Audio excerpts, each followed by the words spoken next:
আসসালামু আলাইকুম। আলহামদুলিল্লাহ গত কয়েকদিনে দেখতে দেখতে আমরা প্রায় ৫ বিঘার মতো জমিতে ধান লাগিয়েছি। এই জমিগুলির মধ্যে বেশিরভাগ জমিতেই আমাদের ঘাস চাষ করা ছিল, অর্থাৎ গরুর খামারের জন্য আমরা যে ঘাসটা চাষ করে থাকি সেই ঘাসগুলি এই জমিগুলিতে চাষ করা ছিল। এখন যেহেতু প্রচুর পরিমাণে বৃষ্টি হয়, এর পাশাপাশি হালকা হালকা পরিমাণে জমিগুলিতে পানি উঠেছে, যে কারণে আমরা ঘাস চাষ বাদ দিয়ে এখন এই জমিগুলিতে আমরা ধান চাষ করছি। এতে করে আলহামদুলিল্লাহ বর্ষা শেষে গরুর খামারে যে খাদ্য সংকট দেখা দেয়, সেই খাদ্য সংকট নিরসনে এই ধানের খড়গুলি আমাদের অনেক বেশি কাজে লাগবে। আজকে আমরা যে জমিটা চাষ করতে এসেছি, এই জমিটাতে সর্বশেষ আমাদের ঘাস ছিল, এই ঘাসগুলি আমরা এখান থেকে কেটে নিয়ে গিয়েছি এবং পাশে দেখতে পাচ্ছেন যে আমাদের যে বাকি জমিগুলো আছে সেই জমিগুলোতে ধান আমরা অনেক আগে লাগিয়েছি। ধানগুলি আলহামদুলিল্লাহ বড় হয়ে গিয়েছে এবং কালো হয়ে গিয়েছে, অর্থাৎ এই ধানের চারাগুলি বেঁচে গিয়েছে। আজকে এই জমিটা চাষ করে এখানে ধান লাগানোর পর মোটামুটি এই বছরের মতো আমাদের ধান লাগানোর কার্যক্রম শেষ হবে ইনশাআল্লাহ। স্বাভাবিকভাবে এখন আব্বা আমাদের সাথে কাজে আসে না, বিশেষ করে মাঠের কাজগুলি আব্বা আমাদের সাথে করেন না। আব্বা গরুর খামারের কাজগুলি দেখাশোনা করেন, আমরা বাহিরের কাজগুলি করার চেষ্টা করি। কিন্তু অন্যান্য ফসলের তুলনায় আব্বা ধান চাষটা ভালো বুঝেন, যে কারণে ধান চাষ করার ক্ষেত্রে আব্বা আমাদেরকে অনেক হেল্প করেন এবং আমাদের কাজেও অনেক হেল্প করেন। আজকে আমাদের খামারের লোক কম থাকার কারণে আব্বা আমাদের সাথে এসেছেন এই কাজগুলি করার জন্য। মূলত গত কয়েকদিন টানা এই কাজগুলি করার ফলে আমাদের এখানে যারা কাজ করেন তাদের বেশিরভাগই অসুস্থ, যে কারণে ওরা আজকে আসতে পারেনি, অনেকেই আসে নাই, এই কারণে আব্বা আমাদের সাথে এসেছেন।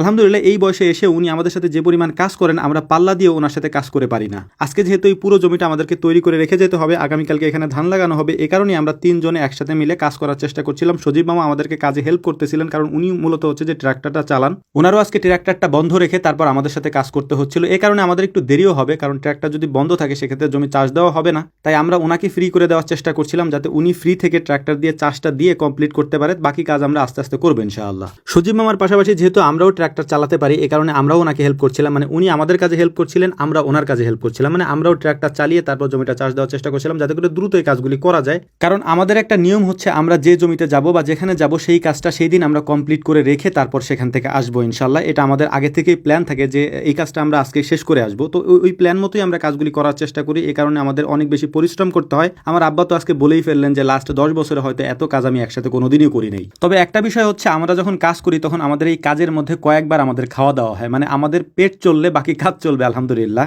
যেমন আজকে দুপুরের খাবার আসার আগে আমরা বাজার থেকে 2 বার নাস্তা আনিয়েছি এবং নাস্তা করে বাকি কাজ করেছি, এবং এখন আমাদের দুপুরের খাবার এসেছে, দুপুরের খাওয়া দাওয়া করে তারপর বাকি কাজ আমরা করবো ইনশাআল্লাহ।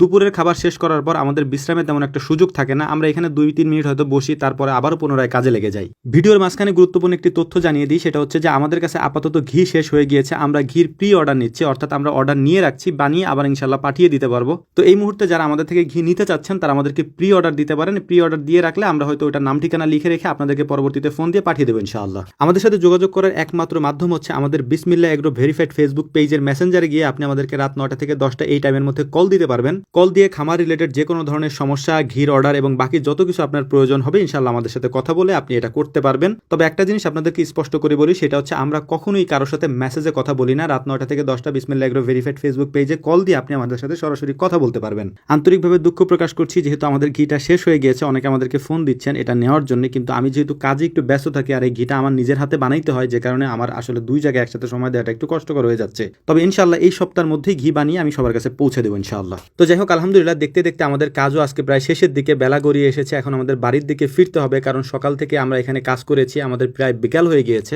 আলহামদুলিল্লাহ জমিটা এখন রেডি হয়ে গিয়েছে। আগামীকালকে সকালবেলা আমরা চলে যাব হাটে। হাটে গিয়ে পাতো সংগ্রহ করব। পাতো বলতে ধানের চারাটাকে আমরা পাতো বলি আঞ্চলিক ভাষায়। এটা সংগ্রহ করে তারপর এটাকে আমরা রেখে দিব। ধান লাগানোর কাজটা মূলত নিশান এবং সজীব মামা করবেন, এই কাজটা আমরা করি না। বাকিরা আমরা অন্য কাজগুলো করি, ধান লাগানোর কাজটা ওনারা 2 জন করেন। তো দেখতেই পাচ্ছেন পরদিন সকালে আমরা হাটে চলে এসেছি। হাটে আসার পর আমাদের পছন্দসই ধানের চারা আমরা কিনে নিয়েছি। এখন এই চারাগুলি নিয়ে আমরা আমাদের খেতে চলে যাব, মানে যে জমিটা আমরা গতকালকে রেডি করেছি সেখানে গিয়ে আমরা নামিয়ে রাখবো। তারপর সজীব মামা এবং নিশান এই ধানগুলি লাগাবেন ইনশাআল্লাহ। এবং এরই সাথে আমাদের এই বছরের মতো ধান লাগানোর কাজটা শেষ হয়েছে। আমাদের আর বাকি কোনো জমি নেই যে জমিতে আমরা ধান লাগাবো। তো আমাদের জন্য আপনারা দোয়া করবেন, আল্লাহ তাআলা যেন এতে বারাকা দান করেন। আসসালামু আলাইকুম ওয়া রাহমাতুল্লাহ।